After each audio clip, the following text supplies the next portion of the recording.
This is a standard disclaimer that's used per FTA policy. I'll let you glance over that for just a second rather than reading it to you. Okay, so then we'll go ahead and talk about the goals of today's webinar. We hope to familiarize NTD reporters with the safety and security reporting requirements and the individual reporting forms. As always, we hope that the knowledge you gain today will make your job easier, and we sincerely appreciate your commitment to safety and security reporting. For those of you that report for purchase transportation providers, visible in the system as PT operations, please share this presentation with them so that they too are aware of what you are required to report to NTD. This presentation could also be helpful for interagency sharing with other departments that may not be in attendance today. So today we're going to show you how to access the NTD system and navigate through the menus and forms. We'll discuss how setup is achieved and review the safety package navigation and features. Then we'll go through reporting on each of the 4 safety and security reporting forms, including completing a typical collision report. And you see listed there that overview. We'll go through the 30s, 40s, and 50s, as you'll see. So as Lori mentioned, James and I will be handling the webinar today. Joining us also is Olivia Newton. Thank goodness she's back. Yay. And she'll be helping cover our chat, not the chat box, but the Q&A box for us. So we greatly appreciate that, her joining us. We also have key management personnel, Chelsea Chaplin, but I do not believe, well, she may be joining us today. I'm not sure at this point. I'm not looking at who's signed in. And we also have Bailey Krause, our NTD Operations Centers manager. All of these people can be contacted for questions you have, but I would first start, please, with your analyst, either James, I, or Olivia.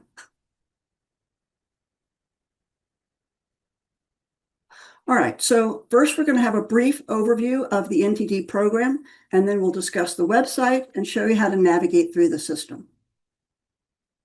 In 1974, Congress established the National Transit Database Program as a means to collect information and statistics on transit systems in the United States. The first data was collected in 1979 per paper reports. Since then, the NTD has evolved into the nation's primary source of information for statistics on transit systems. The data you report is used in a variety of ways. This includes, but is not limited to, publicly available data products, which can be used for peer review, for example, the formulation of national policy, and is used to factor federal funding allocations to transit agencies. How do we validate your data? The SNS 40 forms, the major event forms, are read by the analyst to compare the event description against data points. In addition, all forms are periodically run through various system validation programs looking for common issues. If the analyst has questions or requests corrections for the way we collect data, the analyst will typically return the form to you through the return system in the system, but we also may call or email you the reporters. Once corrections are made, the analyst reviews the forms again and will approve the submission if applicable. When you make changes to a report, please be sure to always submit the form. However, let me note in here, though it's not on the slide, that if you go in to look at a report and you do not make any changes, please do not submit it. Just click on close. I know it'll pop up for your majors with a scary message that says, hey, you're going to lose all your data, but you didn't change anything, so there's no data to lose. So please use close when there's no changes made. Thanks. So failure to reports. Failure to report required data can have severe consequences and could affect the agency's annual program funding from FTA. A failure to report can be submitted by an analyst to FTA for a variety of reasons, as you see listed here. Please remember to submit timely reports and respond to the analyst inquiries in a timely manner. Excuse me. We'll be discussing the timelines for reporting dates shortly. Okay, so let's look at the website. This is a screenshot of the NTD home screen. And on the left-hand side where you see the arrows are several links indicated by, as I said, the blue arrows. And we're going to discuss each of these briefly coming up. So the first one is about the NTD. So this just gives you an overview of the NTD program itself and gives you NTD contact information. The NTD data is probably one of the most useful, or one of the two most useful, I think, options that you have. The NTD data section provides access to published data products, including the Safety and Security Time Series products, which is an excellent source for reviewing your agency's statistics and for peer review comparisons to other NTD agencies. There's also a Safety and Security Frequently Asked Questions, which you can look at. And you'll also find the current annual manual and profiles located there, monthly ridership statistics, national transit summaries and trends document, just to name a few. Also, reference materials is the next option, and that is where you'll find access to the NTD glossary, the current policy manuals, and some past policy manuals, our quick reference guides, which are one-page quick reference guides, and information on training and conferences and more.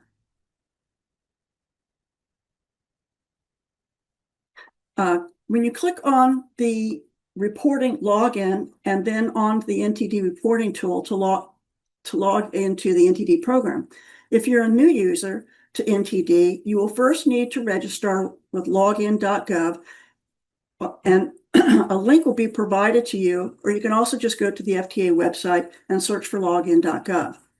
For your login, your NTD login, your business email address will be used, and you will create a new password. Users can change the passwords as often as they like, but the system requires a new password every 60 days. If an ID, has not been used for 60 days, the system will lock you out. If you get locked out, you may try and gain access by clicking on the reset password link located beneath where you enter your login. I think it's, coming up. Sorry, I just wanted to check and see if we had another screen that's coming up. At any rate, so that's one way to change your password. Let me talk about changing passwords when we get on another screen, because I didn't want to confuse an issue. So let's just go ahead to the next screen. Okay, so we're going to quickly look at the access levels. There are several user roles established in the system, and the user manager is the point of contact for changing a user role. It's very important to contact your safety analyst whenever there's a change in reporter. This way we can contact the new person and ensure that they've received training and can get on our external contact list. Each person is uniquely identified in only one access role. Okay, so to log in from NTD from the home page, you click on the NTD reporting tool, as we already mentioned, and then first you'll see this disclaimer that you see on the left-hand side. And what you want to do is you want to click on, if you are not an FTA user, click this link to log in. And when you do that, that'll take you over to the Triad page, the login.gov page. And this is where, if you've locked yourself out or you've forgotten your password or need to reset your password, that you'll want to do it, not on the previous screen. That's why I didn't want to confuse things. So you'll click here, and then you can change your password there. All right. All right, navigating within NTD, we're going to go through these a little bit quickly since we started a bit late. And we've got kind of a full deck here. So this is a screenshot that you'll see when you log into the NTD. Some of you may not see this. You may have bypassed it. If you click on the star there next to NTD, it will automatically default to NTD. But some of you may have access to other applications that you see. You see the Faces application here. So you can choose whether you want to default that to NTD or not, according to your tasks. So once you've gone through the login, this is a snapshot of the home screen. Notice the menu options across the top in the blue bar, which we will discuss more on the next slide. Beneath the FTA logo, you will also know that you have notice that you have access to different modules. Yeah, you have the annual, monthly, safety, and profile options. Now, this one actually says weekly, but weekly was recently removed from there, so you'll no longer see that option. Okay, so the menu bar, let's go through that briefly. The first option you see is tasks. So you can be assigned for a task. Matter of fact, for safety reporting, one that you might get is if you start a report and then you realize you don't have some information. If you close that report, as long as you're past the third screen, it will create a task for you. And that task should stay there for 30 days so that you can go back to that report and finish completing it once you have all the information you need. The Reports tab will display reports that are available to you. First, you'd click on the category, in this case, safety. And then there's two reports that you may find very helpful. One is the historical lookup report to view safety and security data that you reported in prior years.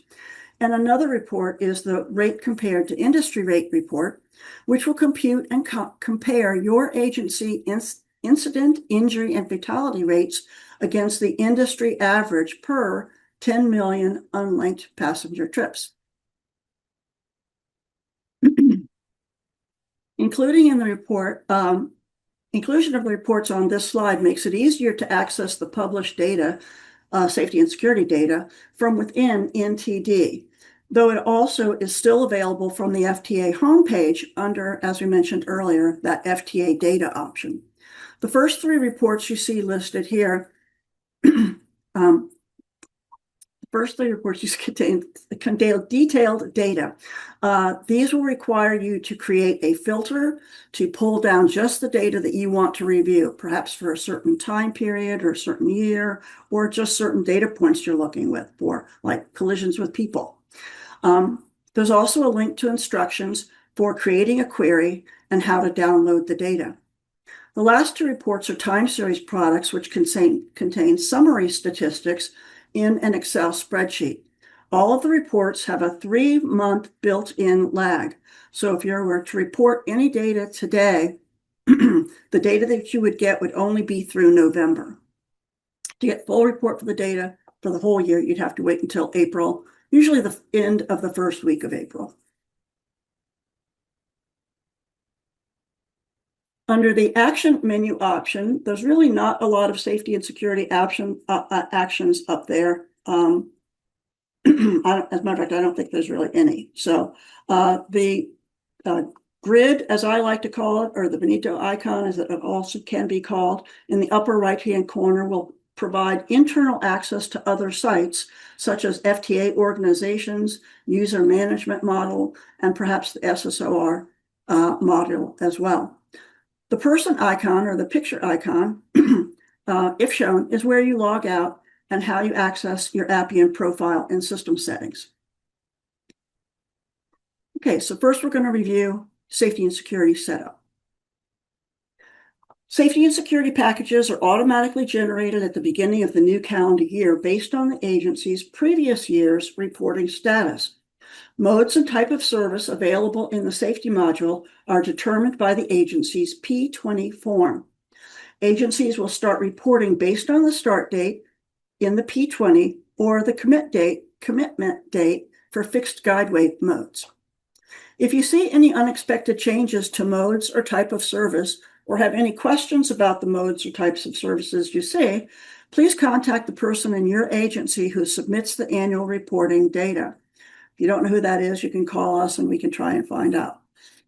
Please do not attempt to modify the P20 on your own. When you change the profile, if you were to put in an end date or start another mode, that launches a series of forms, or if you put in an end date, it can actually delete forms. So it's not a form you want to handle lightly. I'll put it that way. Okay. The safety package gives you access to all the safety and security forms. So your SNS 20 CEO certification forms, excuse me, which a lot of you may or be in the process of doing now, and I think most of you have actually already done it. The SNS 30 security configuration forms to enter your security personnel types. your major event forms, if you have any, for creating major event report data, and your monthly summary non-major reports. These automatically generated at the beginning of the previous month. And these collect single injury safety events or minor fires and non-major assaults on transit workers. Right, so once you're into the system and you're into the safety section, you would click on either the blue link at the left-hand side, which is your NTD ID number, or you can click on the pencil on the right-hand side to access your system for whichever year you're trying to open.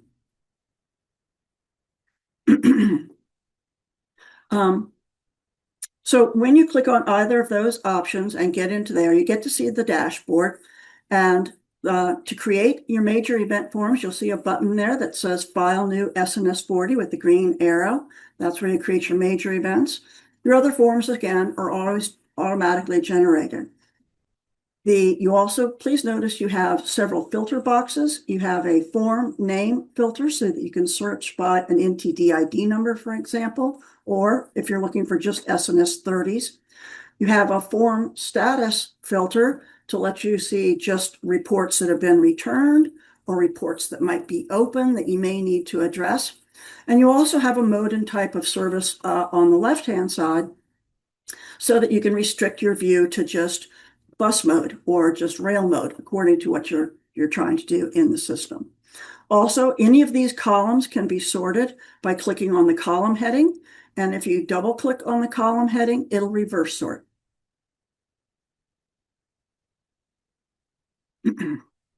Okay, so this is only a list, but we're going to go through some 2026 clarifications and updates that were made.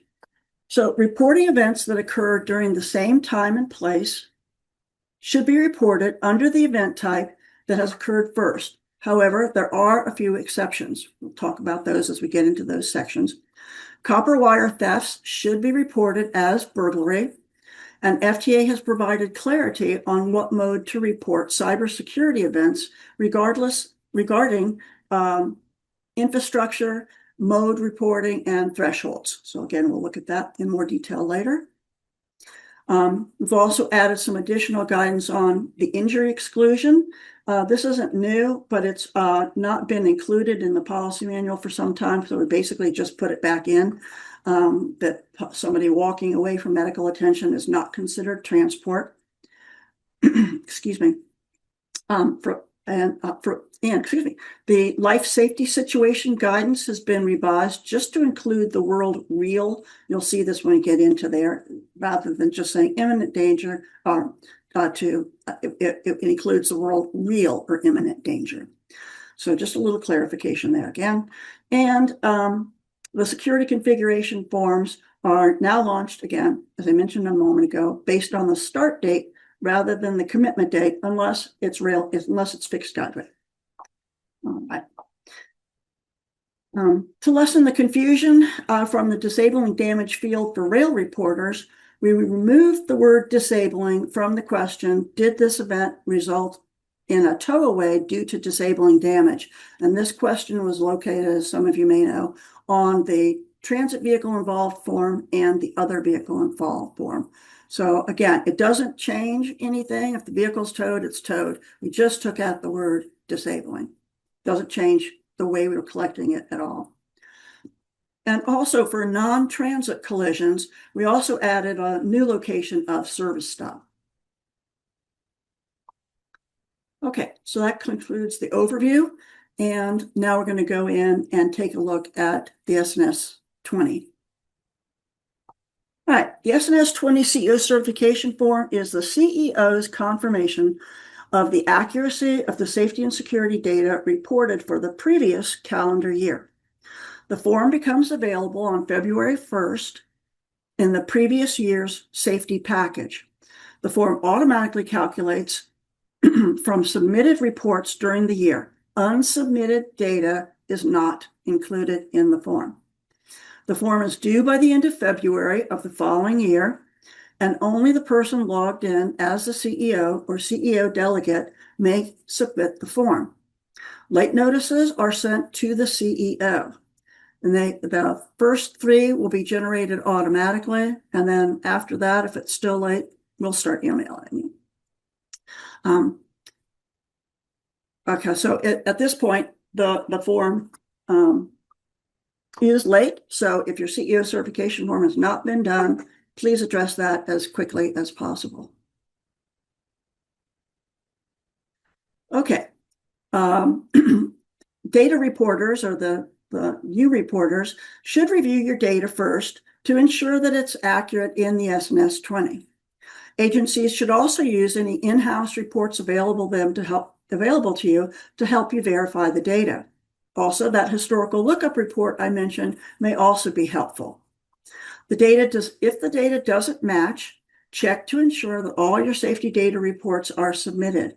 Unsubmitted data, again, is not included.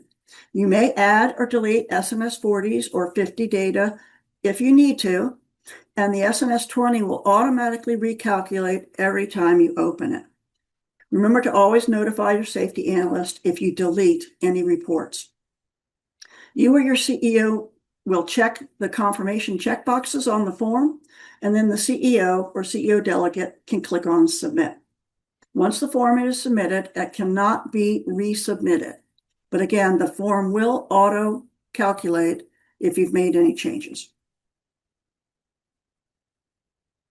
When the CEO tries to submit the SNS 20 form, as some of you have experienced, you may notice the Submit button is not available, and a pop-up message will appear letting you know that there are one or more forms that are not in the proper status.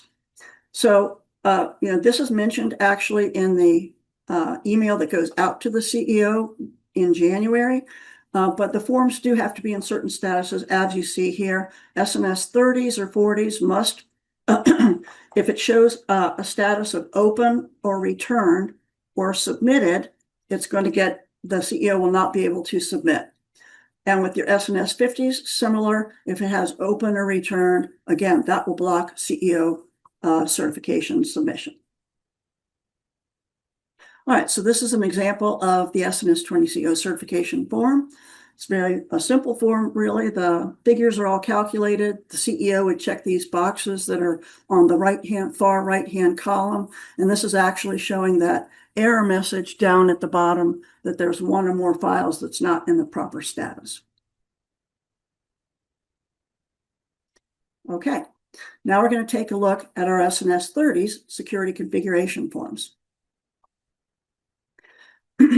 The security configuration form collects the number and type of security personnel employed or contracted by your agency.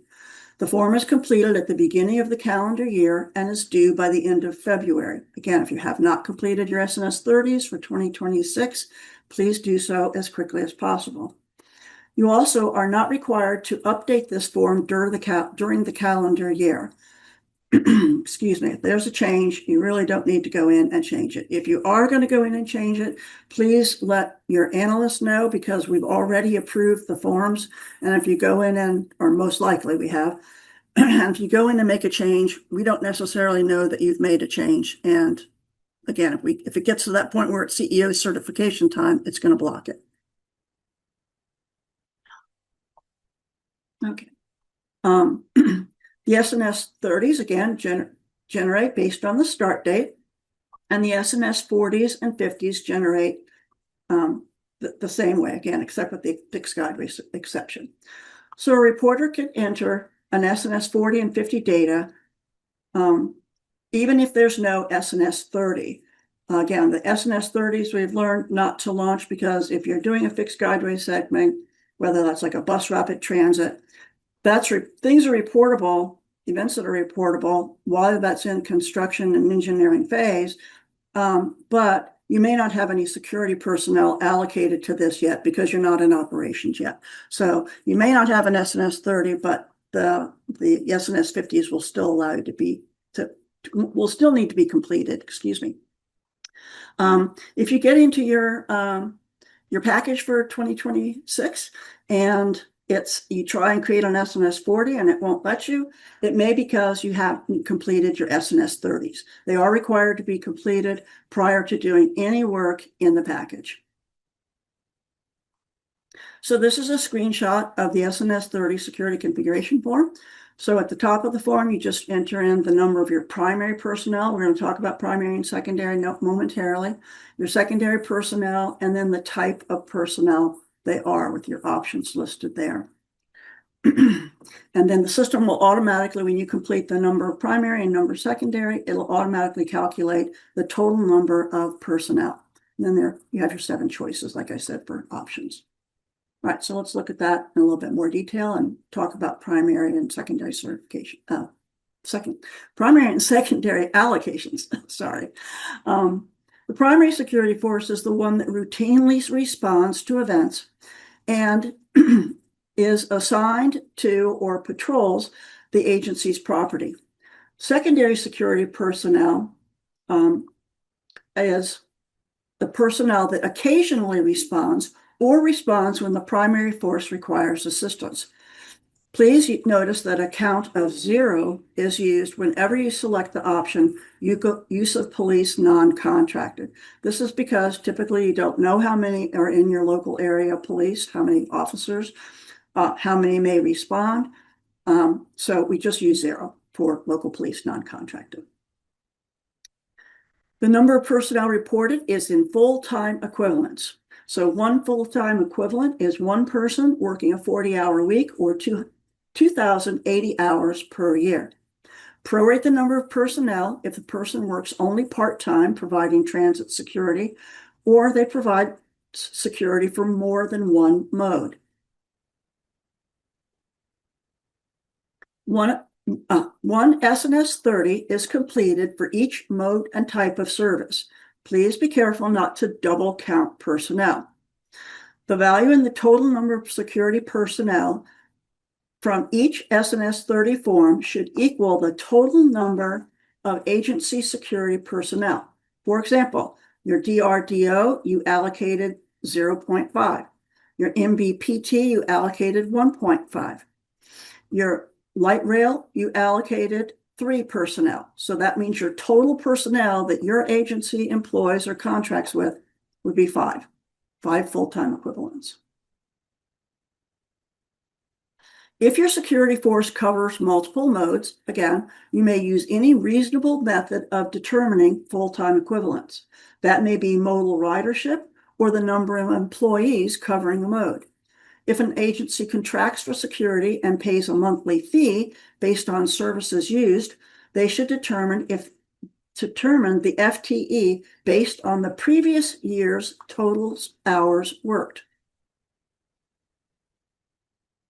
NTD allows for only one primary personnel type. If your agency has more than one type of personnel, it considers primary. Report the security force with the largest number of personnel as the primary and the smaller force as secondary. And for further information on the SNS 30, you can look at the SNS, the 2026 SNS policy manual or the NTD website and ask your analyst for assistance if you need help completing that form or allocating.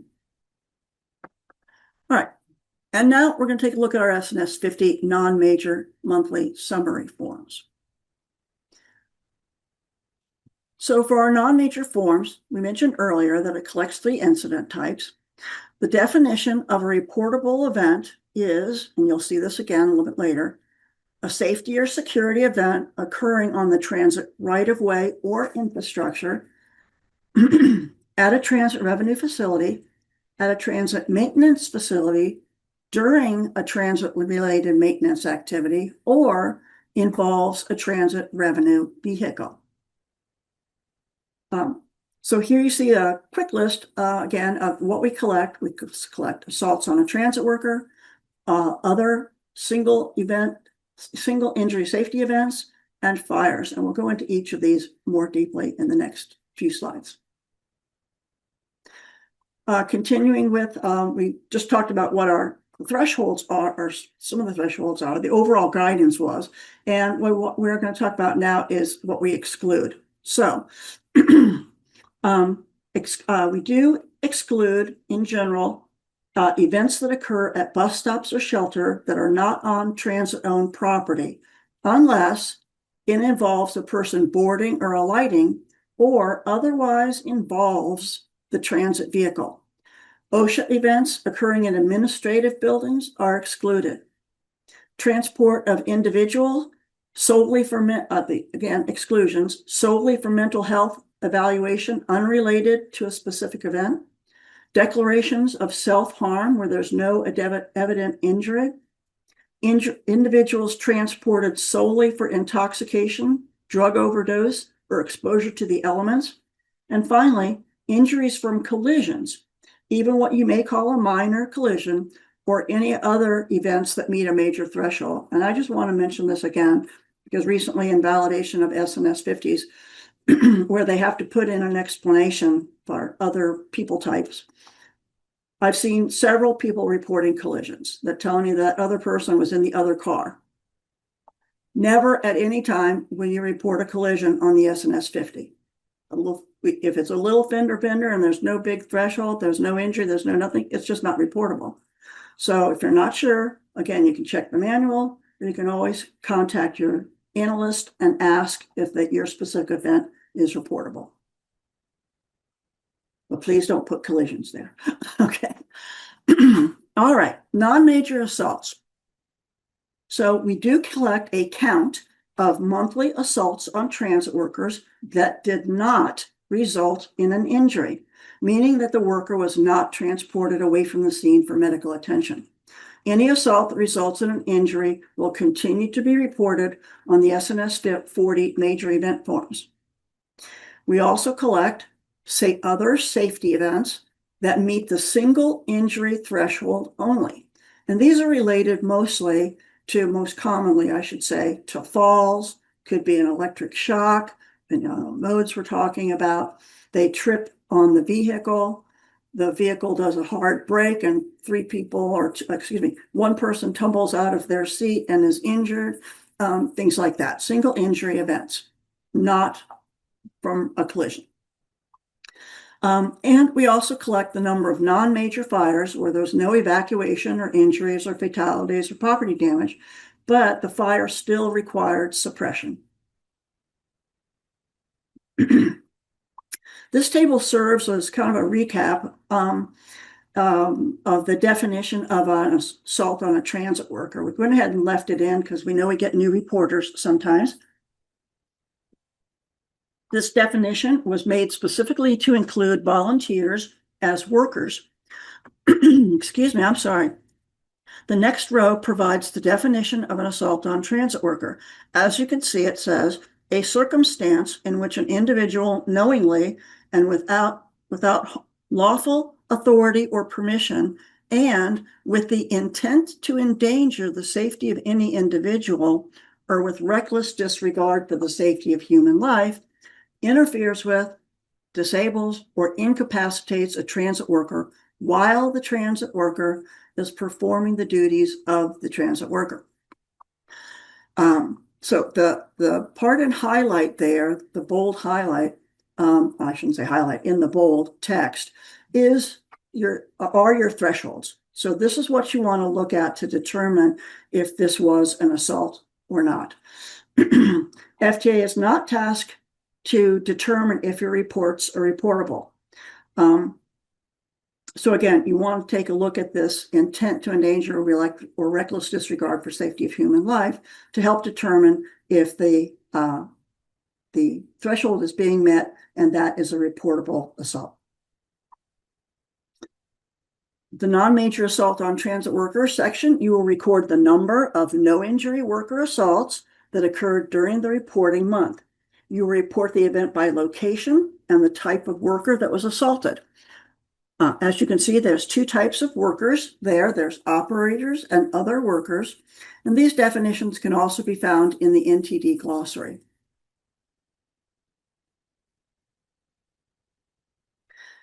There are two terms used to collect the assault type. These terms classify assaults as physical or non-physical. In a physical assault, the assailant makes physical contact with the worker by body, by an object, a weapon, or any projectile. Projectiles may include bullets, liquids, assailant's saliva, or any other substance. In non-physical assaults, there's no physical contact with the worker. Non-physical assaults could be verbal threats, harassment, or interference with the worker's duty. For example, interference with the operator's ability to continue service by refusing to get off the vehicle when asked. The form also provides an optional additional details text box to provide additional comments about the assaults. A description is not required, but it may be helpful, for example, for identifying risk factors or other pertinent information, such as if there's CCTV in the area, if there's operator safety barriers, or so on. If you do complete the box, please enter a concise, to-the-point narrative to include the person and the assault type and reportability so that we can validate the entry. You do not need to do a lengthy, detailed explanation like you might do on the major event form. And again, it's optional in the first place. And a final note, do not use this report to report all assaults, meaning that you do not combine your major assaults into this table with the non-major assaults. And again, it may seem self-explanatory, but we add these things, these types of comments in because we've seen reporters do it. And that's why we make these little do nots as we go through. Additionally, please do not use this until you confirm the details agree with the data on the form. All right, so we'll go through a couple of scenarios here. There got two scenarios here of an assault on a transit worker, one physical and one non-physical. In the first scenario, a passenger on the bus refuses to pay the fare and spits on the operator. The operator denies transport, so you would report a physical assault on an operator. In the second scenario, the passenger's refusal to exit the bus so the doors may close prompts the operator to leave their seat and approach the passenger. This interferes with the operator's duty to drive the vehicle. So again, you would report an assault on a transit operator. Physical assault. Excuse me. That one was not physical. Right. Sorry about that. All right. So on the form, you just enter the number for the safety occurrences. You just enter the number of safety occurrences and the matching number of injured parties. Remember that injured means that the person must be transported away from the scene for medical attention, regardless of whether or not they appear injured. Do not include people who are not transported away from the scene for medical attention. Reported injuries are captured in the three categories that you see here. We would not expect to see other injuries reported for the in-vehicle locations or for the non-revenue facility options. For these two locations and the catch-all other locations, it will pop up with a little box asking you to explain who this person is. As I mentioned earlier, you report other category injuries. When you report other category injuries, you're going to get that box, as I just mentioned. All right, let's go ahead and move on. All right, here are an example of single injury, other safety events that you would report. A passenger is thrown out of their seat due to a vehicle maneuver. The bus door closes on an arm or a leg or a backpack or similar type situation. Or an inattentive person walks into the side of a stopped bus. If the bus is moving, it's reported as a collision. But if it's not, it's considered a slip, trip, and fall and is reported on the SNS 50 form. Collisions, again, are always reported as a major event. And then for the fires, again, if non-major fires where the fire was suppressed, but there was no major event threshold met in that fire. All right, two of the categories for injuries on the SNS 50 form relate to securement issues. Securement issues are those related to an injury resulting from improper securement of a mobility device, such as a wheelchair or scooter. So that injury will be reported in the category other in-vehicle securement issue. The other category is for other in-vehicle, not a securement issue. These are for slips or trips or falls on the vehicle, or as I mentioned a moment ago, someone being thrown out of their seat during, for example, a hard brake. So a securement issue, again, is the mobility device, not the person. All right, and this is a screenshot of your SNS 50 form. You see at the top of the form, it has your assaults on transit worker and completing those sections, your additional details box, and then you see the first part of the other safety section, and then we'll see the next part on the next screen. All right, and then there you have the rest of your safety section, and you have your fires section. And if you also cover for rail modes, you may notice that these are in reverse, but that's okay. It's still the same options. They're just in a different order. And then down at the very bottom, you come up to a disclaimer if the no non-major assaults to report box, if you check no to the no non-major assaults, then it's going to come up, when you go to submit, it's going to come up with this warning message. And as you can see, it says, by clicking this box, you're confirming in short that a failure to submit a completed and timed SNS 50 forms may be considered a failure to report as defined in 49 CFR 630.6. And then you have to click on OK to actually unlock that and have your submit button activate.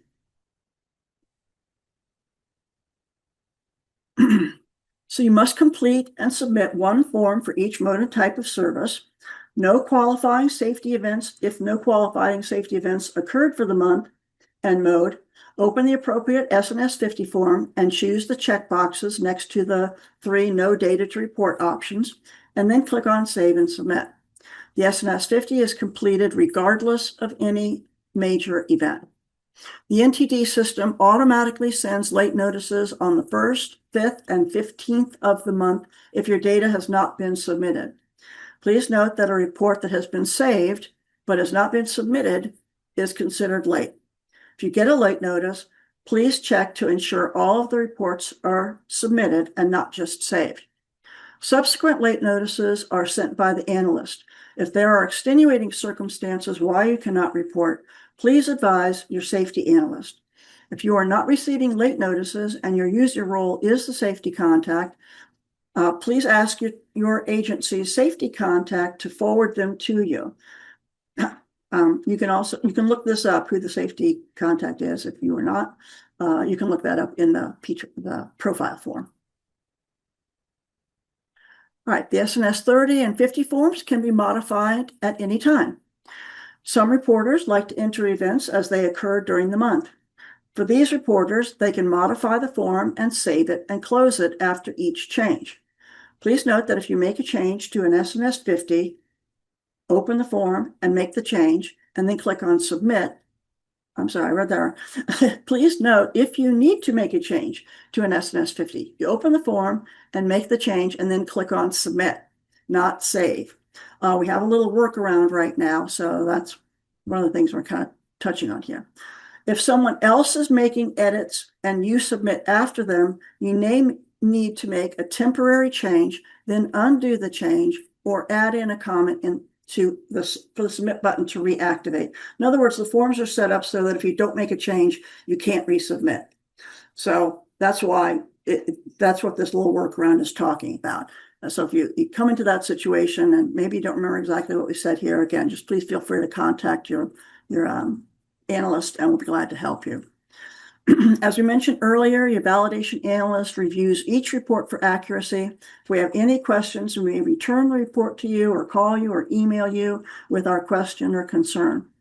If we use the return feature, that form is going to be returned to the person listed in the column under last modified user. So if there's someone that comes behind you and submits reports after you've entered them, it's going to go to that person that submitted it. So it would be up to them at that point to forward that email on to you.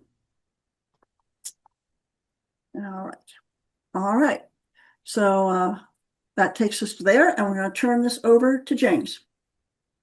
Thanks, Ann. Good afternoon, good morning, everyone. We're now going to take a look at major event reporting. Um, the applicability is the same as for the SNS 50s, but let's look at this in more detail. A reportable event is a safety or security event occurring on transit right-of-way or infrastructure, at a transit revenue facility, at a maintenance facility or a rail yard, during a transit-related maintenance activity, or involving a transit revenue vehicle and meets a reporting threshold. As a reminder, SNS 40s are due no later than 30 days from the date of the event. Please make every effort to report in a timely manner.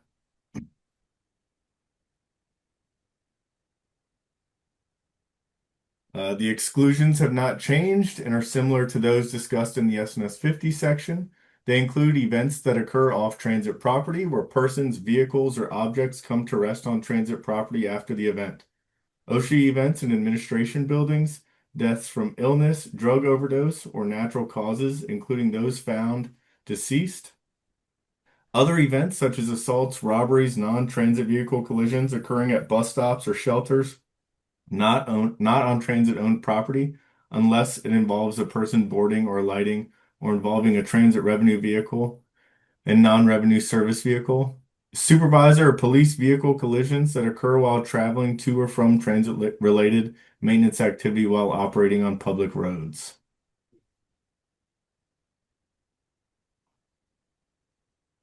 Each threshold is independent.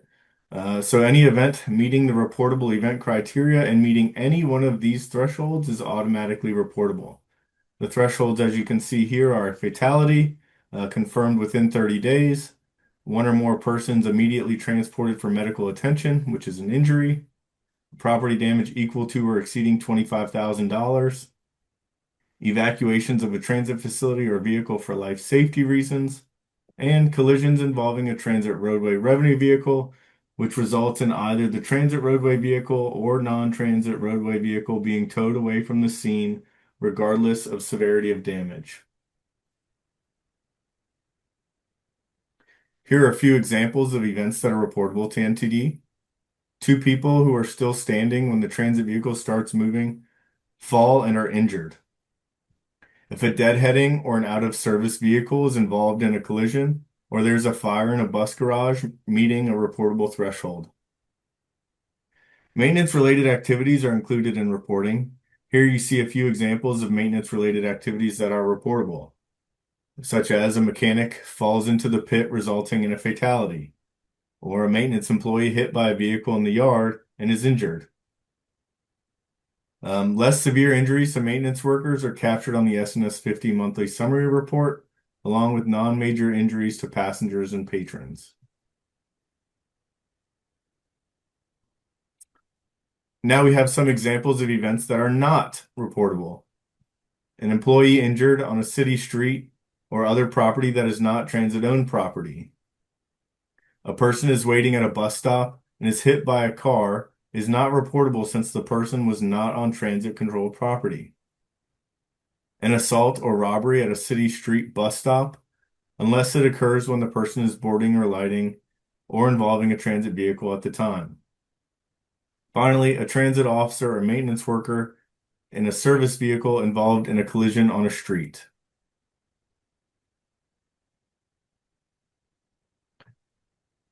You will remember that part of the event definition states involving a transit revenue vehicle. However, NTD also collects non-transit collision incidents, such as an accident in a transit parking lot that meets a threshold, or a private vehicle collides with the platform. A few examples are a private vehicle collides with pedestrian or vehicle, requiring immediate transport for medical attention. This is obviously while they're on transit property. A private vehicle collides with transit property, such as a bus transit center, resulting in total damage of $25,000 or more, or any other threshold. Now we will look at each threshold in more detail. A fatality is a death confirmed within 30 days of a transit-related event. This includes transit-related suicides. Please do not include deaths resulting from illness, drug overdoses, or natural causes, including those found deceased on transit property where it is not a result of a collision or a suicide.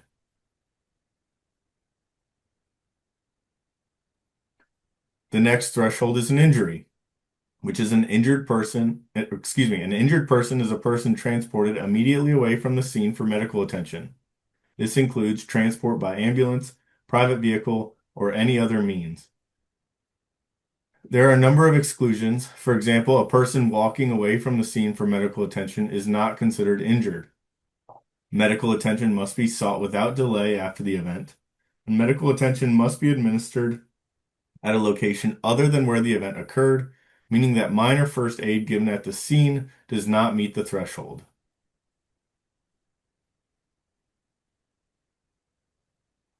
Continuing with the injury threshold exclusions, medical attention due to illnesses should not be reported. For example, a passenger on a bus has a seizure and is transported to the hospital. Also, the exclusions regarding mental health evaluations, declarations of self-harm, and transport solely for intoxication, overdoses, and exposure to the elements are the same as those we just mentioned in the SNS 50 section.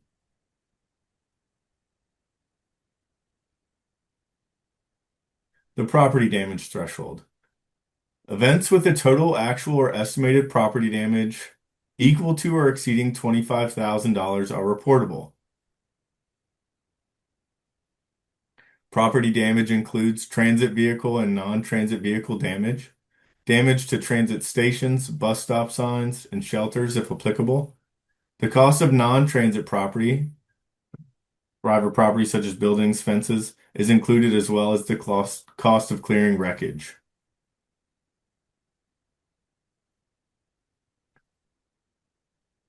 NTD requires only general or ballpark estimates, and you may use a variety of methods for estimating, such as Blue Book values, repair amounts, or insurance estimates. Establish standard property damage estimates for specific event types or severity of damage. Many transit agencies create a list of standardized costs, or these estimates may be done on a case-by-case basis. Estimated damage excludes personal property such as laptops, cell phones, investigation costs, medical claims, or litigation. Property damage must always be reported on the SNS 40, regardless of amount, including zero damage. If the cost is confirmed as zero, enter a statement in the event description. Otherwise, the analyst will return the report requesting such a statement.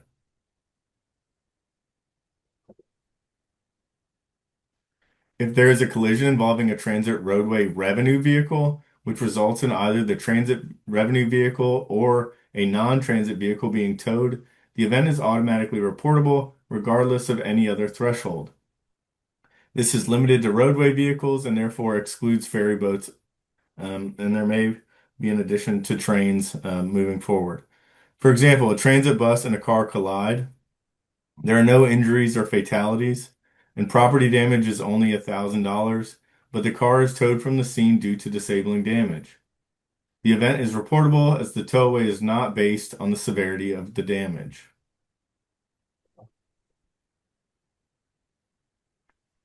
Evacuations. All evacuations for life safety reasons are reportable. As a reminder, a life safety situation could be fire, smoke, or noxious fumes, a fuel leak, a vehicle fuel leak, an electrical hazard, a bomb threat, a suspicious item, or other hazard that constitute a real or imminent danger to any person. We have also defined what hazard means. Notice that this includes any real or potential condition that can cause injury, death, or damage.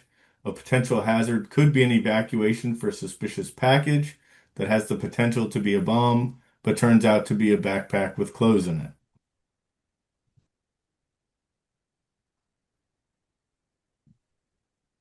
This includes both transit-directed and customer self-evacuations. Self-evacuations are where customers vacate the property without direction of the transit agency or other authority. The self-evacuation is a data point and not an evacuation threshold. You must select the evacuation for life safety option and accordingly then a self-evacuation flag. Some examples of a life safety situations are suspicious packages, bomb threats, a smoke event, fire, fuel fumes, noxious odors, or a person with a weapon on a transit vehicle. If a bus has a transmission problem and passengers are evacuated to the sidewalk or shoulder, The transmission problem is not a potentially unsafe situation and therefore is not reportable. Evacuations are not common for collisions, as there would need to be a fuel leak or similar life safety situation.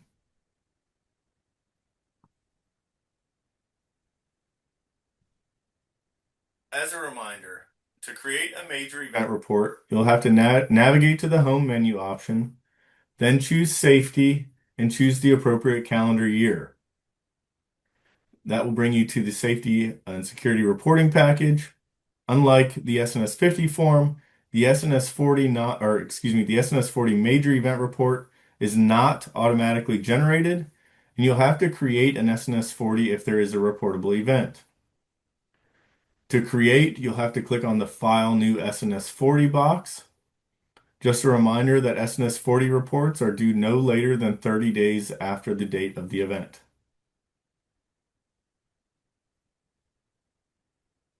If you have an event to report that includes 2 or more transit modes from your agency, how do you choose which mode to report under?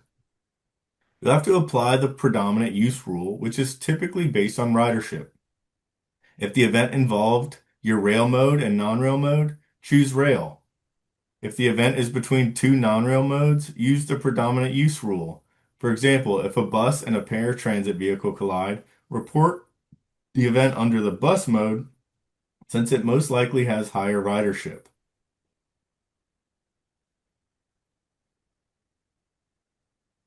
The first 2 screens will act as a wizard to help determine if the event meets the threshold.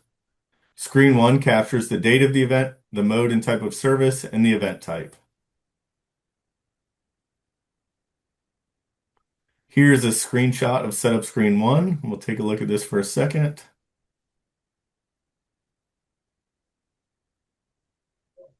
Okay.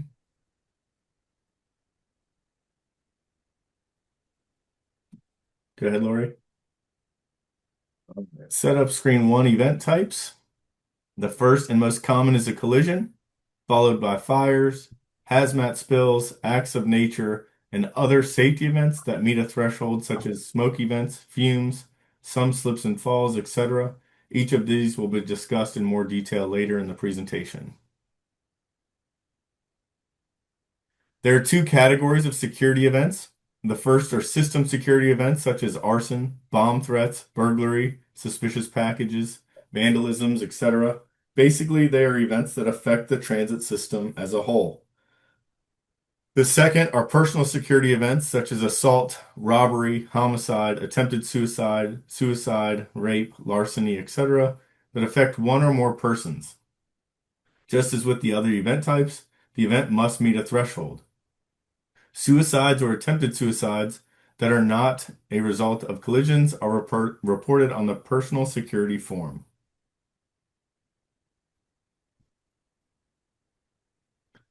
The second setup screen asks you a series of questions, some of which are based on the mode and or type of event you are reporting. This is to determine the reportability of the event and the subforms that need to be generated. This is only a list, and we will cover each in more detail. The total estimated property damage amount for all involved vehicles or property. The screen then asks an evacuation threshold question.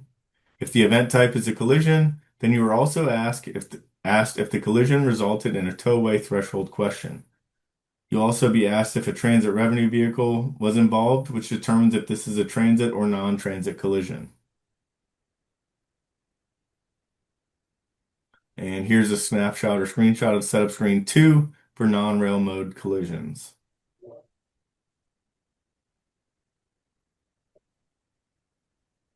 As I just mentioned, if you choose collision on screen 1, then screen 2 captures if there were transit revenue vehicles involved in the event. Select yes if this is true. This includes purchase transportation or PT vehicles as a transit vehicle since you are reporting for this service. You would select no when the collision involves a private vehicle on transit property or a transit non-revenue vehicle collision occurring on transit property. These are typically maintenance vehicle collisions that meet a threshold.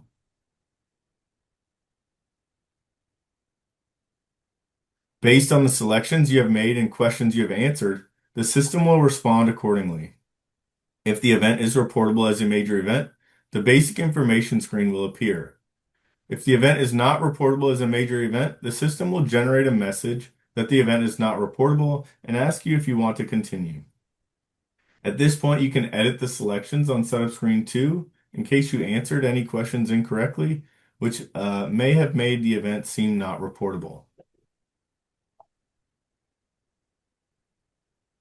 If the event meets the criteria for a major event, the basic information screen will appear next. The basic information screen displays the date you already selected. Enter the time of the event.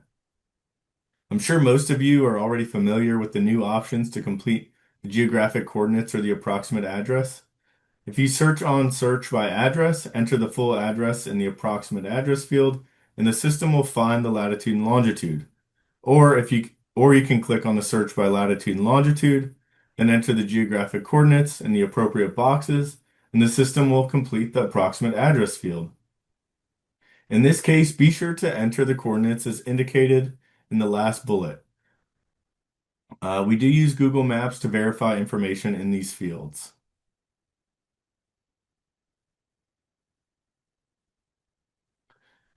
The basic information screen also captures the event description. The description box can hold 2,000 characters. If you exceed the 2,000 character limit, a message will pop up that you exceeded that limit, and you will not be able to continue until you've reduced the number of characters. The description should be concise but descriptive so that the analyst can understand what occurred. The basic information screen also captures the event description. The description box can mention that. I apologize. As per FTA guidance, the event description should include the following information: what occurred, when, verifies the time of the day, and where, whether that's an intersection, parking lots, etc. Who and how many people are affected, corroborate reported damage, and if any vehicles were towed. Also, please refrain from using vehicle 1 or vehicle 2 or codes such as IV to refer to a vehicle. As analysts, we have to be able to determine who hit whom and how, and not all reporters use the term vehicle 1 to represent the bus. Also, we do not collect causal data.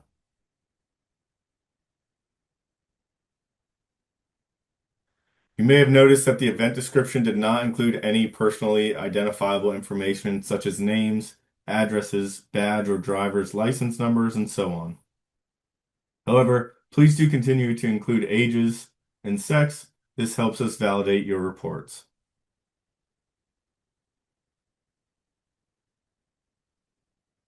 The basic information screen includes event type boxes for attempted suicide and suicide when the event type is a collision. This is corroborated by the same checkbox on the injury or fatality form. The basic information screen is also the first screen that the progress bar appears on. This bar shows you how many subsections you have to complete and your progress thus far. Here's a screenshot of the basic information screen.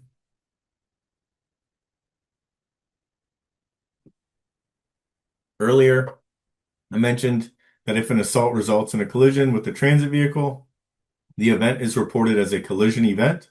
The injury or fatality form will have a selection to indicate this was a result of an assault. The collision screens will vary slightly depending on the selection on setup screen 2. Typically, there are 4 screens or subforms that may appear when reporting a transit collision. The collision event information screen, the collision information screen, the transit vehicle involved information screen, and if applicable, the other vehicle involved information screen will appear. This is a snapshot of the collision event screen for non-rail modes. You may have noticed that in the 2025, the collision with option of rail vehicle for situations where another agency's train and your non-rail vehicle collide. Excuse me. The first collision screen is the collision event information screen. For all the modes, this captures information about the number of transit vehicles involved. The answer would always be 1 unless 2 transit vehicles from your agency collide. The location of the event includes choices such as the transit station, roadway intersection, roadway grade crossing, bus or service stop, non-revenue facility, etc. Bus or service stop is an appropriate location for modes such as demand response or paratransit when they pick up or drop off at a person's home.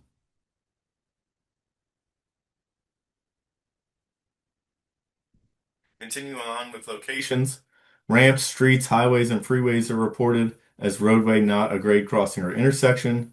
Please do not select other and type in highway or freeway. Other is used for parking lots or private property as noted here. Grade crossings are locations where rail tracks cross over a road and there are crossing control device to control traffic.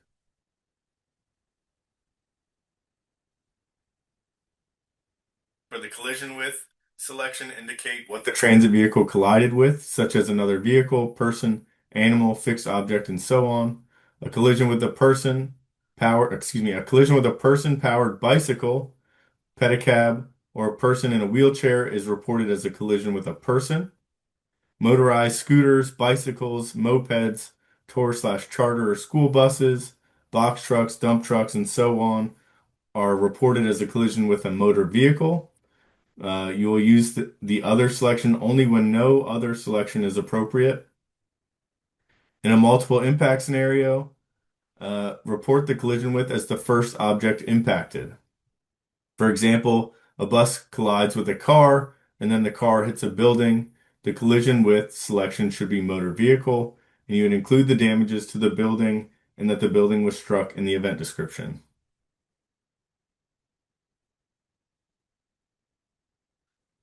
The last section is number of other non-transit vehicles that were involved in the collision. Please note this box is not the total number of vehicles in the collision. It is only the number of non-transit vehicles involved. So please do not include the transit vehicle in this number. Let's look at a few examples of how to determine how many other motor vehicles to report. If car 1 cuts off a bus but no contact is made, and the bus goes on to hit car 2, the number of other vehicles to report is 1 because only car 2 had contact. Another example is car 1 hits car 2 and car 2 hits the bus. The number of other vehicles to report is 2. Again, both car 1 and car 2 had contact and then were involved in the collision.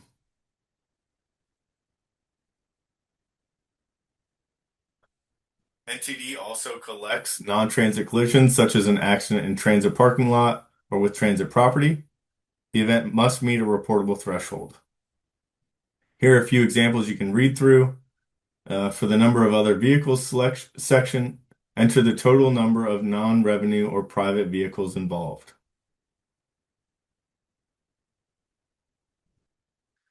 The non-transit collision form will appear when you select the collision event type on setup screen 1 and select no to the question were transit revenue vehicles involved in this collision on setup screen 2.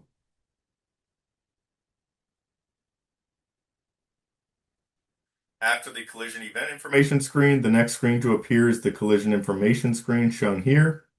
Earlier I mentioned that we separated the intersection/grade crossing selection into an intersection selection and a grade crossing selection. You will notice that the form still includes intersection/grade crossing, but you can no longer select it. It had to be kept due to mid-year launch for historical data.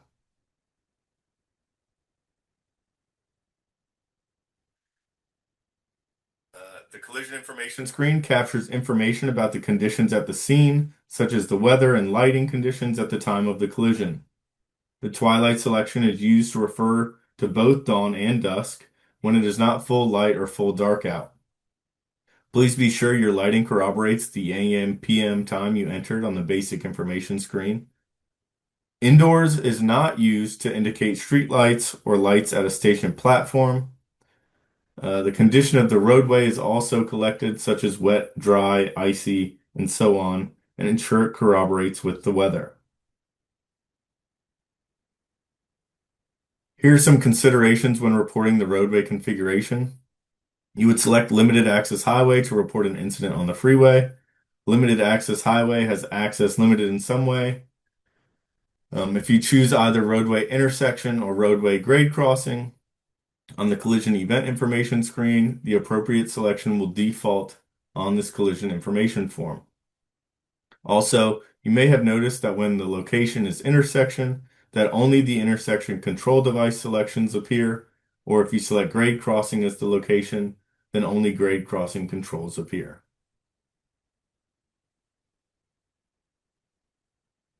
At this point, we have completed the collision event information screen. The next screen to be presented collects information about transit vehicle involved. One screen will appear for each transit vehicle involved. The form includes an identifier count and buttons for increasing or decreasing the number of vehicles. As you can see, this is a screenshot of that form for non-rail collision reporting. This form now also has a tooltip adjacent to the collision type field, which will show an image that we saw or that we will see on slide 106.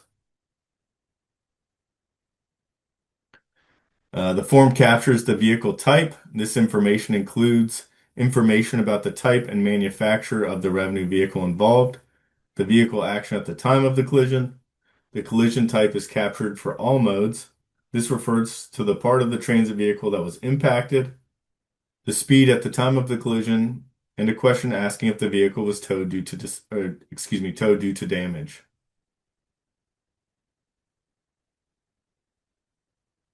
The fleet involved section integrates with your agency's most current A30 revenue vehicle inventory form.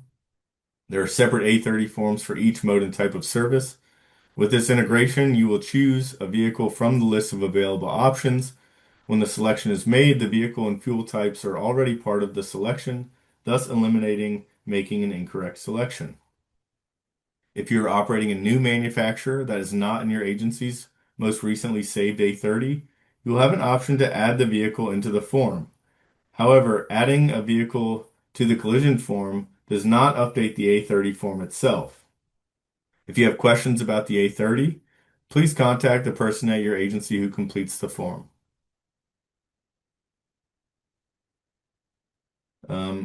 As you can see here, we have a screenshot. After clicking on the existing fleet button, the grid displays the available options from your A30 for the mode you are reporting, with columns representing pertinent data. Some agencies may have many selections, so you can use one of the 4 filter boxes to reduce the grid to only show certain ID numbers, certain vehicle types, or vehicle manufacturers. To select a vehicle from the fleet, click on the checkbox located to the left of each option. Then click on the Add Fleet button at the bottom. Once the selection is added, the total vehicles and active fleet vehicle column shown here will disappear, and the agency fleet ID will appear, which will be more beneficial as part of the record and for reporters for vehicle identification. As mentioned, if the vehicle is not listed within the existing fleet, the user may add a new vehicle by clicking on the New Fleet button.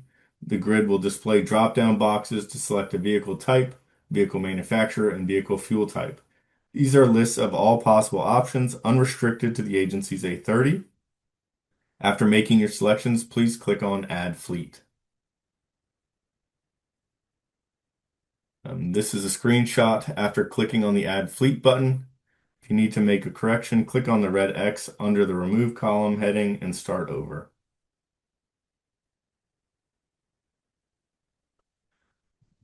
Excuse me. Let's explore some of the transit vehicle action options. When the transit vehicle is moving into or out of a scheduled service stop, report the action as either making a transit stop or leaving a transit stop accordingly, and report the transit vehicle speed to indicate the vehicle was moving. Do not choose this option if the vehicle was not moving. If you choose the stopped or parked option, be sure to report the vehicle speed as 0. The vehicle speed must be reported even if it is 0.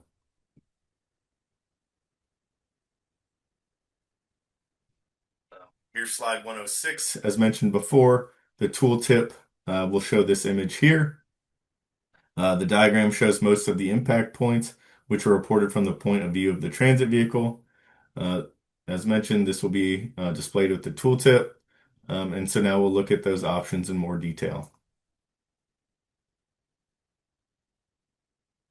Other front impact is used when the front of the vehicle is impacted, but not when it would be considered head-on or rear-ending.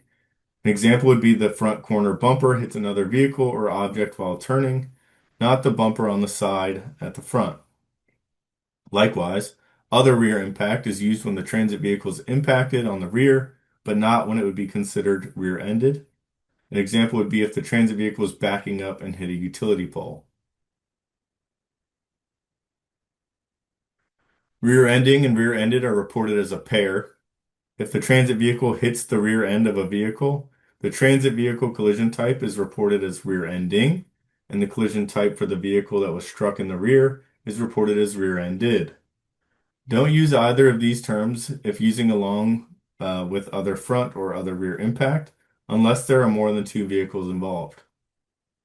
Side impact means that the transit vehicle was impacted anywhere on its side, including the door, the mirrors, or the tires, with the exception of when a side swipe occurs.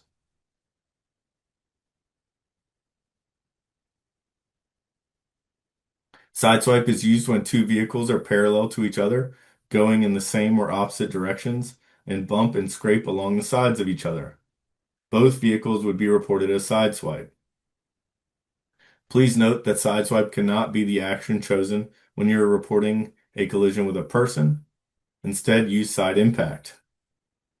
When reporting a T-bone or broadside collision, one vehicle is reported as head-on, and the other vehicle is reported as side impact.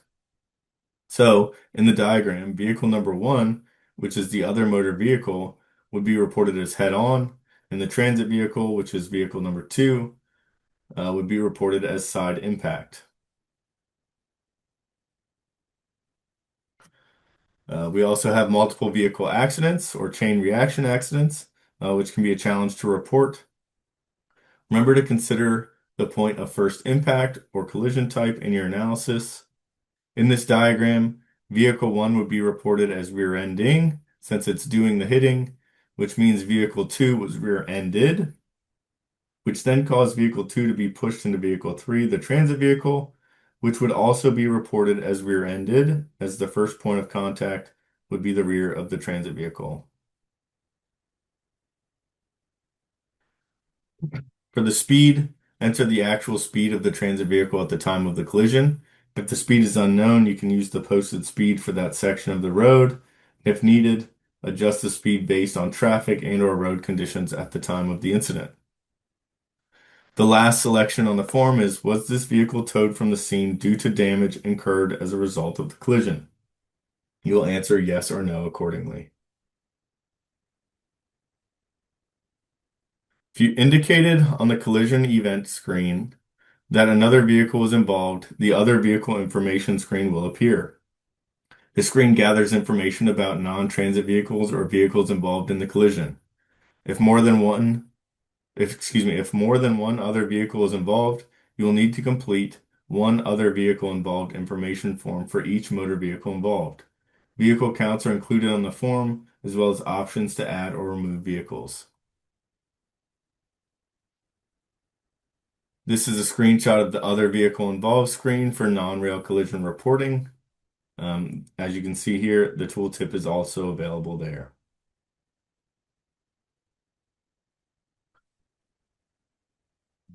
The form collects the type of other vehicle. The form includes an option for a non-revenue rail vehicle. The automobile option would be used for both cars and passenger vans like a Dodge Caravan, for example. The action or physical movement of the other vehicle at the time of the collision is also collected. Just as when reporting the transit vehicle collision type, you are indicating the part of the vehicle that was hit from the point of view of the other vehicle. The form includes the questions, was this vehicle towed due to damage incurred as a result of the collision? You will answer yes or no accordingly. Please select no if the vehicle was towed because the operator was taken away or just wanted it towed. It must be due to damage, even though that may only be a flat tire. This concludes the collision information screen. If your event includes an injury or fatality, you will need to complete a screen for each person. This form also includes a person count and buttons for increasing or decreasing the number of people. Person type location categories are divided into two groups, persons outside the vehicle and persons inside the vehicle. Transit vehicle rider is the correct choice for passengers boarding or alighting.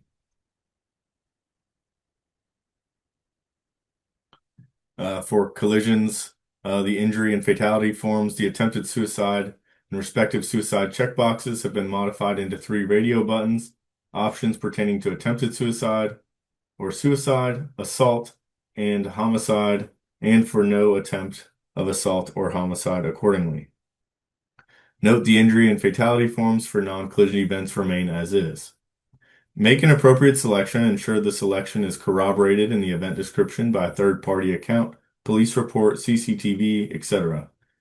For example, if a person is intentionally pushed in front of the bus and is therefore assaulted, and the bus strikes the person, you would choose assault on the injury form or homicide on the fatality form accordingly.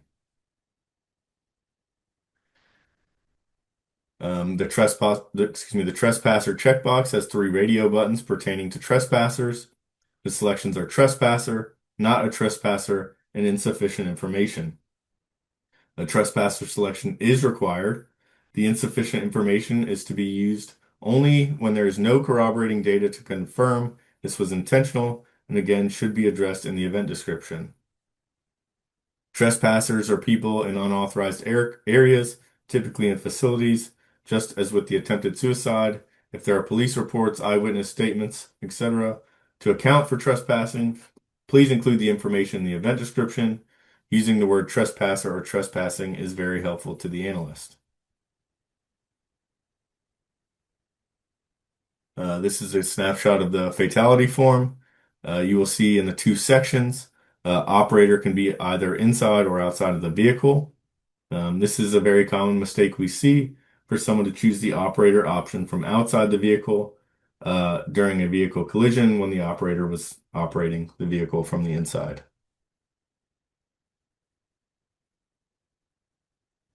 This is a snapshot of the injury form. Similarly to the fatality form, an operator can be either inside or outside of the vehicle. So please choose that appropriately. This concludes reporting collisions, injuries, and fatalities. And I will now pass this back to Anne. Thank you, James. Now, I know we still have quite a few slides to go through, and I'm going to go through these as quickly as I can. And I first also wanted to apologize for my throat. My allergies decided to hit today, so I apologize for all that. All right, let's take a look at these. I'll really hit the high points here, especially on the new things and or the clarifications. Yeah, we'll try and get through this as quickly as we can. All right, so the first thing we're going to do is talk about the evacuation subform. We briefly mentioned them earlier. Evacuations can be included in any event type, but are less common in collisions. If an evacuation is incorrectly included or excluded, you cannot add or delete it from a report. The entire report would need to be deleted and a new report created with or without the evacuation accordingly. The evacuation subform includes verification questions to confirm the evacuation for life safety or potentially life safety condition. Please do not answer no to the evacuation question. If you answer no there, then we're going to tell you to go ahead and delete the report. Okay, so this is a screenshot of the evacuation subform. You can see the place at the top, near the top, where it says, is this event, and did this event involve an evacuation of a transit facility or vehicle due to potentially unsafe situations? Your evacuation details are included here. Now, this is not the same as the event details. This should have, the event description describes the event. The evacuation detail describes the evacuation. And then what was evacuated and so forth. All right. So again, you would include in that evacuation detail section a brief description of the evacuation, including the cause. So you want to identify what that life safety situation was. The what was evacuated question is to indicate what was actually evacuated, whether it was a vehicle or a facility or whatever accordingly. And the last question is, was this a self-evacuations? Now, self-evacuations are not reportable on their own. You can't just select self-evacuations because we're not going to accept it. So you want to choose that life safety situation if that's the case. So it's a life safety situation. The vehicle burst into flames and the people started jumping out of the vehicle. That's the self-evacuation. All right. Fires. Fires that are reported on the SNS 50 must meet one or major event threshold. Also, as James mentioned earlier, a fire has to have suppression of some sort, equipment, personnel, so forth, to contain the fire in order to be considered a fire. If it's just smoke, it gets reported as an other safety event. This is a fire detail screen. It's not very detailed. You just indicate the location and what type of fire it was, what caused the fire, in other words. And then if it happened on the vehicle, you indicate what the fuel type of the vehicle was. If it didn't occur in a vehicle, that's going to be not applicable. All right. So again, just briefly, the location of the fire, where the fire is, not where the vehicle is. Okay, a lot of people that'll say it occurred on the roadway. Well, then you're telling me the street's on fire. So, and I know that they're indicating that the bus was on the roadway, but you want to indicate where the fire is, not where the vehicle is. And then the type of fire, as I just mentioned, was it cigarettes? Was it whatever, brakes, so on. And then the fuel type, again, this fuel type's only used, you only make a selection there, if the fire occurred on a vehicle. All right, acts of God. We do get these. These are obviously your natural and unavoidable catastrophic events that affect the transit environment. So this could be hurricanes, floods, so on. Selections, you can select as many property locations as you need to, because obviously in these types of events, it can hit your maintenance buildings, it can affect the vehicles, it can do damage to a transit station, so on. So you can select as many locations as you need to. You include your injuries, your fatalities, if any evacuations occurred. Again, you have multiple selections. And you know, one thing we've had this where people just kind of put like, oh, it happened in Kansas. Okay, well, we understand that it could have affected all of Kansas, but we want you to identify that the transit property that was affected due to this catastrophic event. And this is the act of God screen. So again, just a few sections.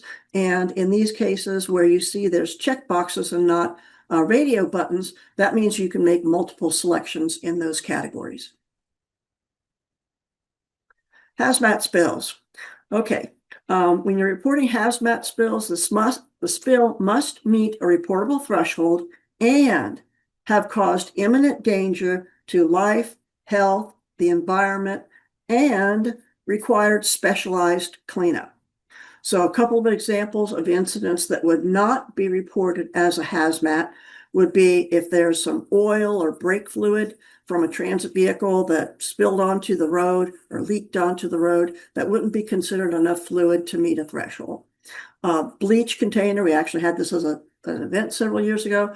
A bleach container carried onto a vehicle, broke open, and the bleach was spilling out onto the floor of the vehicle.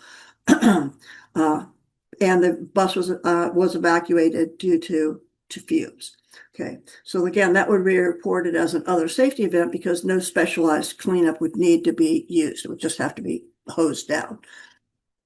Okay, when fumes would dissipate. This is the hazmat screen. And as you can see there, again, just a couple of options here, your location, and then what spilled. Okay. All right. Now, system security and personal security event. Now, just about every agency has these types of events happening. System security events occur on transit property and affect the transit system as a whole. We'll go through some examples. Personal security events happen to individuals on transit property or those boarding or lighting a transit vehicle. This is where you would report suicides, attempted suicides that did not involve impact with a transit vehicle. As a reminder, a confrontational assault and robbery at the same time and place are reported as a robbery because the assault is actually part of the robbery. They're just handing over their stuff, without being assaulted, then that's really not being robbed. Okay. So have a few examples here again, as you see up there. System security events have transit property, bomb threats, bombing, suspicious packages, vandalism, and then there's a catch-all kind of other system security event for those that don't fit into the other categories. Personal security, assaults, robberies, attempted suicide, homicide, and again, another personal security event option, where you can report something that doesn't quite fit into the other categories. Another reminder on the transit worker assaults. Just briefly, we've already gone over this. It's not different from the non-major, except for the fact that we're talking about now they're actually injured. So again, it provides the same definition with the same thresholds. The next screen, please.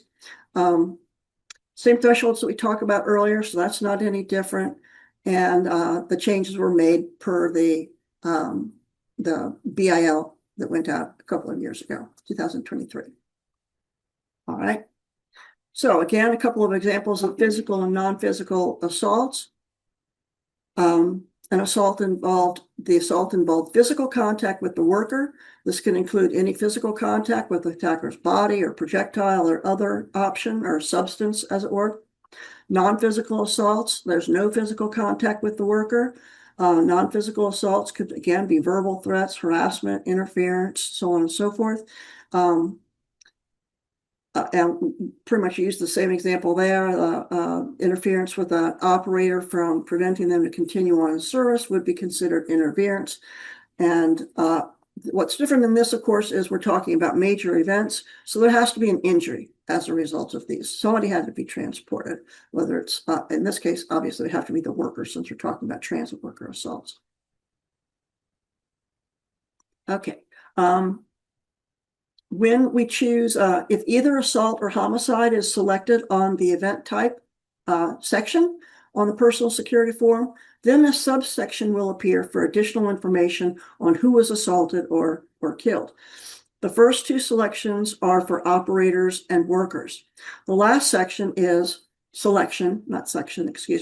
is assault/homicide not against a transit worker.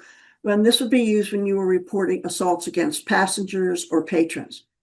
Another subsection will appear if assault against an operator or assault homicide against another transit worker is selected, so that you can choose whether the assault was physical or non-physical.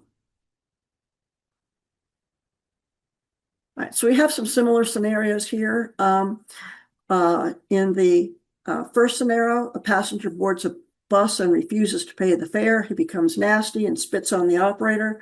The operator requests emergency services and is transported for medical attention. So you're going to report an assault on a transit operator and indicate it was a physical assault and include the one injury to the operator. Second scenario is one we often see. Two police officers are assaulted during an arrest and both officers are transported for medical attention. You would report this as an assault on a transit worker and indicate that it was a physical assault and include both of the injured. In the third scenario on the next screen, we have an event where the transit worker and a patron are both assaulted. However, only the patron was transported. So in this presentation, so far in this presentation, we've learned that if the operator is not transported, the event is reportable as a non-major event. However, the assault on the patron is also reportable as a major event. This one event cannot be split into two separate events. Therefore, a major event is created as an assault on a transit worker, and the injury is included. The injury to the patron is included. All right, and this is a snapshot of your personal security screen. The first part, this is how it looks when you first bring it up. And again, if you chose assault or robbery, then we go to the next screen, and that's where you can see that the subsections, go back one, please. Okay, so if they chose assault on the first section, you come down a little bit, assault homicide details, and someone chooses assault against an operator, then the subsection for the physical or non-physical is going to appear. Okay, system security events. So you see our different selections here for system security events. Again, these are events that affect the transit system rather than individuals. A bomb threat, a bombing, a suspicious package, arson, cybersecurity, burglary, so on and so forth. So you just choose the related type and then the location on the screen. All right, some clarifications. We mentioned that we mentioned the clarification section, but we do want to provide a little bit more information on these. These are not anything new. It's just clarifications and things that we've actually updated the manual to include. And the policy manual actually has a lot more information than we're going into here, especially on some of these topics. So it's a very good resource, especially for copper wire theft or reporting robberies and for cyber events.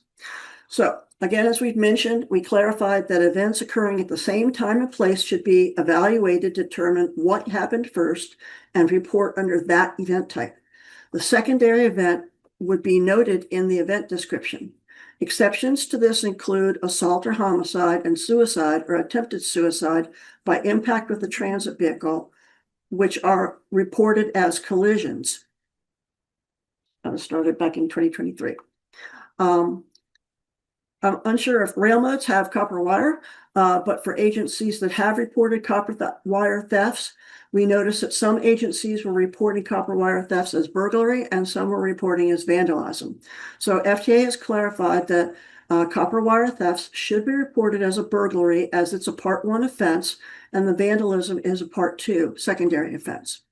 However, you would report vandalism if only wires were tampered with but not stolen, for example. FTA also wanted to provide some additional guidance for cybersecurity reporting. First is the most common threshold met is property damage. Cost may be from insurance claims, the cost of hiring outside services to repair the system, computers, etc., ransomware payments, and so on. Secondly, cyber events may only be reported under one mode, though multiple modes may have been affected. Agencies that operate rail modes and non-rail modes will report the event under the rail mode, even if it did not affect the rail mode. This is based on the predominant use rule that I believe we mentioned earlier. The overarching reportable event criteria includes that the event affected infrastructure. And we showed that overarching threshold twice in the non-majors and in the major section. FTA clarified that the term infrastructure includes information systems, computer systems, telecommunication systems, and so on, just to name a few. These clarifications should also be applied to sabotage and vandalism events. Again, I refer you to the policy manual for more complete information on cybersecurity reporting. The final major event category is other safety events, and this is your miscellaneous category. These events must meet one of the following thresholds. One or more fatalities, 2 or more injured with no other threshold present, property damage of $25,000 or more, or an evacuation. Again, just reminding that a single injury other safety event would be reported on the SNS 50 if there's no other threshold. Some examples: an evacuation of transit property due to smoke, fumes, or noxious odors, a fatality on transit property that is not considered a collision or a suicide, such as a fall or electrocution, 2 people thrown out of their seats doing a hard break, 3 people injured when an escalator comes to an abrupt stop, and other safety events resulting again in a single injury are reported on the SNS 50 form. And here's a screenshot of your other safety event form. Again, you're just determining the type of event and the location on this form. All right, saving and submitting. Obviously, most of you know how to save and submit. We have mentioned some workarounds, and we've also mentioned earlier, I kind of made a point of mentioning that if you open a report and you just look at it, maybe you're reviewing for CEO certification and you don't make any changes, please don't click on submit. It changes that report from an approved status to a submitted status, and that's going to block that CEO certification. From any point from the basic information screen on, the system automatically saves your report. So if you close without saving or submitting, from this point on, after that third screen, it's going to be saved in what we call a pending report, but actually appears as a task on your task menu option. Also, when you're ready to complete that report, you click back on your task menu and choose that option. You may have multiple tasks. You'd find the one that would mention an SNS 40. You'll see a list of those. And then you can just click on that and it will automatically open up that report where you left off in the report. And you can finish it and submit it, or you can delete it if you find you no longer need it and it doesn't meet a threshold. Save and submit buttons appear in the view form mode. It actually says view form at the bottom of the screen. If you do not see a save or submit button, click on the view form button and scroll down to the bottom. Once you click on save, the report is saved and is given an event number, which is located at the top of the report. And this is so that you can note that report number, because once you submit, it closes it out. So when you submit the report, as I mentioned, it will close out the report and return you back to the dashboard. Submitting the report releases the report to the validation analyst for review and comment. It also notifies the analyst that a report has been created or edited. Please note that unsubmitted reports are excluded from the event, injury, and fatality counts on the SNS 20 CEO certification form. Analysts may return the report to you for questions and corrections, as mentioned earlier, and the last modified user listed in that column on your dashboard is who that report's going to go to. So here's a list of your available navigation buttons. Obviously, close is going to close it, and it gives you a warning message saying that if you have unsaved changes, they're going to be lost. But if you didn't make any changes, there's nothing to lose. Your next and back buttons to parse through your different screens. Your view form to review the whole report, grayed out so that you can look at the whole thing and make sure everything corroborates with everything else. It also holds your save and submit buttons. You have your jump to sections. Actually, they don't say jump to anymore. I missed that when I edited this. I apologize. They say edit now. So it'll say edit transit involved or edit basic information. And that will jump to that section directly rather than going next, next, next, back, back, back. Just a faster way to do it. And then delete. If you choose delete, obviously it deletes it. It's gone forever. It does give you a warning. Are you sure you want to delete it? And then you're not going to be able to get it back when you do that. And if it's not a report that we have asked you to delete because it's a wrong event type, or you put an evacuation and it shouldn't have, or whatever the case may be, that's okay. But if you're just reviewing your data and you say, oh, I don't want this report in there, and you delete it, please let your analyst know, preferably before you delete it. Hey, I identified this report. I think it's a duplicate of XYZ. I'm going to delete it. And that way we can track it. We have to track every single report that's entered in the system in a tracking sheet. Okay. Just some resources here. I'll let you guys all have this handout that was sent to you. So this is just talking to you about some different resources available to you for transit worker protection, assault awareness. And there's more on the next screen. Our frequently asked questions section I mentioned earlier, the policy manual for 2026. And we often get PSAP questions. We're really not involved in that. Our data is used for PSAP analysis, but we really don't have anything to do with that program itself. There's a PSAP help desk. I always say that wrong, but you know what I mean. There is a, if you go to that website, there is a contact number where you can ask questions about completing that requirement. And the very last screen is just our contact information again. And I apologize we didn't have Olivia on here. She just came on board and there wasn't time to edit the forms. But if Olivia is your analyst, you will see her name and contact information at the top of your forms in the safety section. And that's it. I thank you all for staying with us here and persevering through that last. I'm sorry we were a little bit late in getting started. But if you have any questions afterwards, please feel free to contact your analyst or any one of us with any questions you may have. Thank you so much, everybody.